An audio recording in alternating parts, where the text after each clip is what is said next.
Eileen Peters explores the issues behind the cloning controversy. What exactly is cloning? According to the Human Genetics Advisory Commission, cloning is defined as producing a cell or organism with the same nuclear genome as another cell or organism. Basically, that means that a clone is a living being with exactly the same DNA as another living being. At the time of writing, some mammals have successfully been cloned, but humans have not.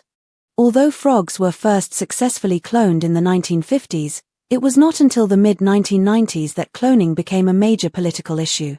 This was when Dolly the sheep became the first successfully cloned adult mammal. Suddenly, it seemed that the cloning of humans had gone out of the realm of science fiction and was close to becoming scientific fact. Some people were extremely excited by this prospect. Others were extremely worried. So, why are some scientists so keen to clone human cells? First of all, it's important to understand that cloning human cells does not necessarily mean that you make a new human being.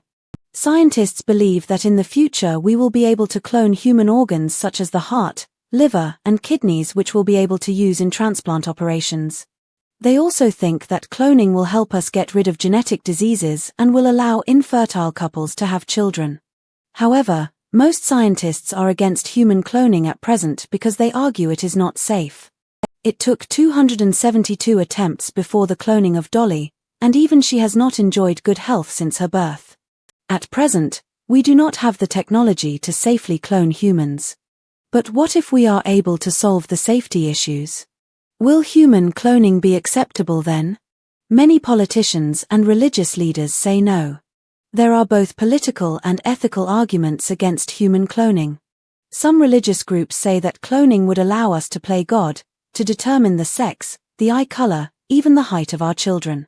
They say this is morally wrong. Others argue that clones will suffer severe psychological problems when they learn they have been cloned, and may suffer prejudice and intolerance from non-cloned humans. Cloning could also produce a black market for embryos. So what can we expect to happen in the future? Most Western governments are in the process of legislating against human cloning. However, unless all the countries of the world make human cloning illegal, which is highly unlikely, we are likely to see more and more attempts at human cloning in the near future. It is too early to say how successful they will be. Whatever happens, one thing is sure. This issue is not going to go away. Scientists such as Severino Antinori and Panayotis Zavos are not going to give up trying to develop safe human cloning techniques. And religious organizations such as the Roman Catholic Church will continue to argue that the cloning of humans is morally indefensible.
you